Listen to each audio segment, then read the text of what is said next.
Hey, welcome to CS Connect. My name's Mike. This is Pastor Pat. And today we're doing a pastor chat with Pastor Pat. Say that 5 times fast. Thanks for tuning in.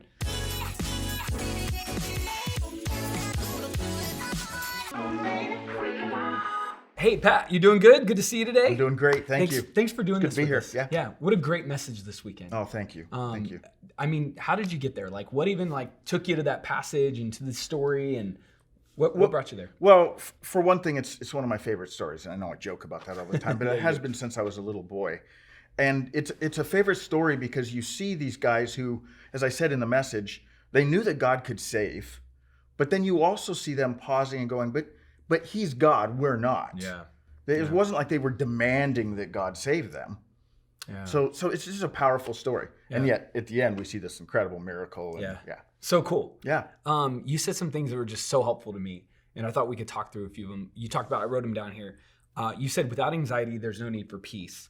Without fear, there's no need for courage. Mm-hmm. And you said this, you said, without doubt, there's no faith. Yeah. That just that spoke to me. Yeah. Because I know growing up in my life, there's been this thing where you're not supposed to talk about the doubts you have. You're supposed to just be this perfect Christian and have it all together and trust God in everything. Talk to us about that. The idea that, it's okay for us to struggle with that and to have to build our faith in the moments of doubt. Yeah. Yeah. It's so interesting. And I think part of it is what we do as humans, but also it's a cultural thing. We put people on pedestals. We do it with our leaders. We do it with our pastors. When we write books about biographies about people, we do it. We do it with the people in the Bible. Yeah. And the problem is when someone actually gets to know that leader or that pastor, they actually walk away a little disappointed because they're broken just like me. They're messed up people. But here's the funny thing. The Bible doesn't do that. Yeah. The Bible tells the story of these people and includes all their brokenness. Yeah. Right. So I think when I was talking about that, I was trying to get us to understand that it wasn't that Shadrach, Meshach, and Abednego were these men that never, ever, ever, ever, ever doubted. Mm-hmm. Certainly they had doubts, and certainly they had anxiety and worry at times. But in the midst of their doubts and anxiety and fear, we see them choosing faith, choosing peace, choosing courage. Yeah. So I think as human beings, there's this tension struggle that we're always in. We have these, and what we need to do is let go of the guilt of that and let go of the guilt of going, well, I don't have faith because sometimes I have doubts. Yeah. Welcome to humanity. Yeah, welcome to life, right? Yeah.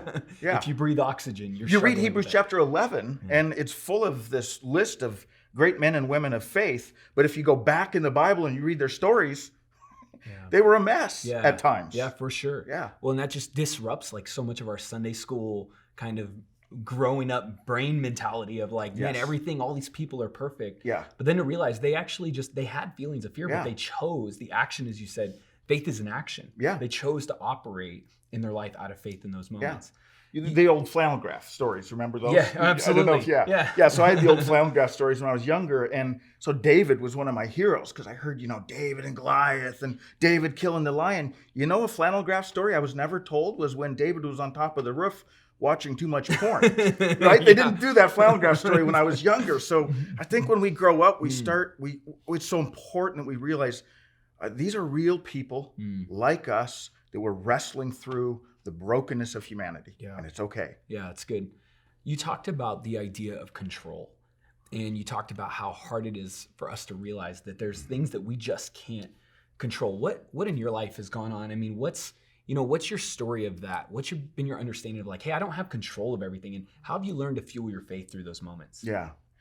Well, I'm 48 years old, so if I started unpacking my whole life on where I've realized that, it would take us a while. But if I hit just a couple of snapshots, losing a job, all of a sudden you have your next year's planned out, you know your paycheck's coming into, and all of a sudden you don't have a job, and you realize you lost control. My wife and I have gone through 3 miscarriages.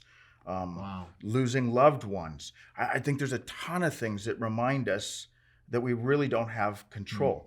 And again, it's a human issue. Yeah. As humans, we want to have control and we want to think that we have control, but the reality is we actually have very, very little control. Yeah. Wow. And it's a healthy place to be to get to that point. Because The healthiest place we can be as humans is in a posture of humility and a posture of need to our God. Right. Most of my problems in life have come from when I start thinking, I got it together, I got this thing, I really don't need you, God. That's right. I don't really say that, Yeah, right. but sometimes I live that way. Absolutely. I heard it said once, where your control runs out is where your faith picks up, right? Yes. And it's the moment we realize that the things we can't control, we have the opportunity to put the action of faith in place in that moment. It's Absolutely. awesome. I really enjoyed you talking through that. Thanks for sharing that. I guess, Pat, there's a lot of people facing things. You talked about being able to stand up in moments that you're being battled against something.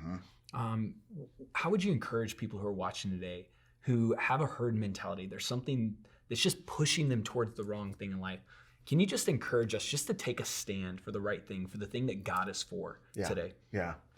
Well, I guess the encouragement that I would give you is a little counterintuitive. I would say the best way to stand up against the herd mentality, especially when you're in those fiery furnace moments, is to kneel down.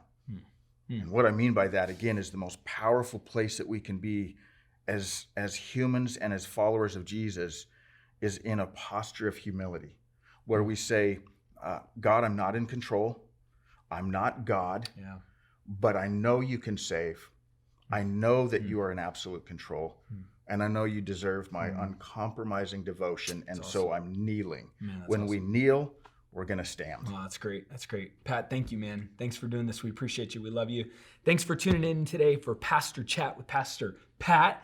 We hope this has been encouragement to you. Would you take a minute? Would you share this, like it, comment on it, throw it out to somebody over text so they can just be encouraged by this word today? Thank you so much for tuning in.